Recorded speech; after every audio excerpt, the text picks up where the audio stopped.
صباح السعادة والخيرات. من يومين كده طلع واحد قالك ان الست لازم تصرف مع الراجل في البيت، امال هو اللي يصرف ليها بقى؟ اوعى وشك يا الستات تشتم والرجالة تشتم. خير يا جماعة، انتوا زعلانين ليه؟ علشان الراجل حطلكوا الكلام في وشكوا.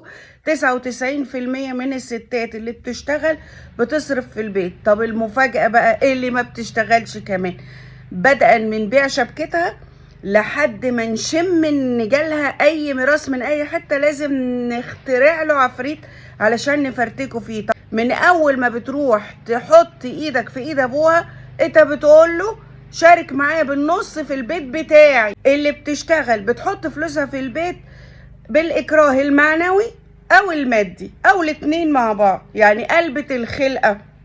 الكلام بتاع ان احنا ننكد عليها، يعني ده دلوقتي في رجاله تقول لك والله ده انا مرتب مراتي قد كده، اخد منها قد ايه علشان بسمح لها انها تشتغل، وكانه راح اشترى جاريه من السوق، كتب عقد ملكيه عند المأذون.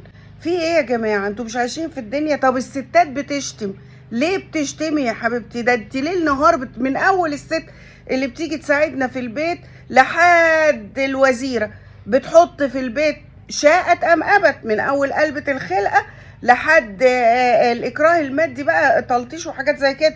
امال حالات الطلاق اللي بتجيلنا وحالات الخلع اللي بتجيلنا؟ يعني الستات لما بتيجي تخلع بتقول هو انا طايله منه حاجه وانا متجوزاه؟ لما هطلب حقوق يلا بالسلامه، كفايه اصرف على العيال ما اصرفش عليه.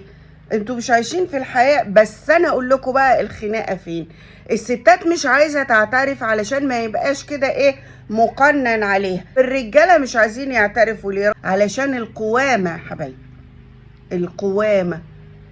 القرآن قال الرجال قوامون بما أنفقوا.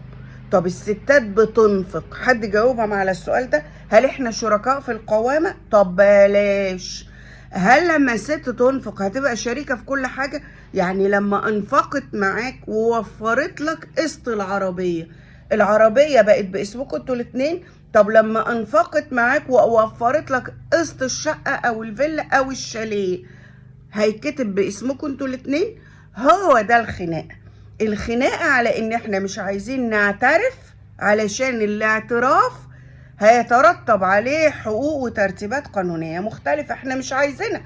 وكمان شيوخ بقى لحد دلوقتي عايشين في لا لا لاند، بيقولوا الكلام منفصل عن الواقع. يقول لك المرأة إذا أسرفت في بيتها فهي تصرف متفضلة.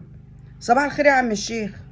يعني هو لما يروح يتفق مع ابوها على انه هنعمل البيت بالنص، وده مش في اي دولة عربية ولا اي دولة اسلامية، هو كده ابوها متفضل؟ هو كان يعرفه اصلا عشان يتفضل؟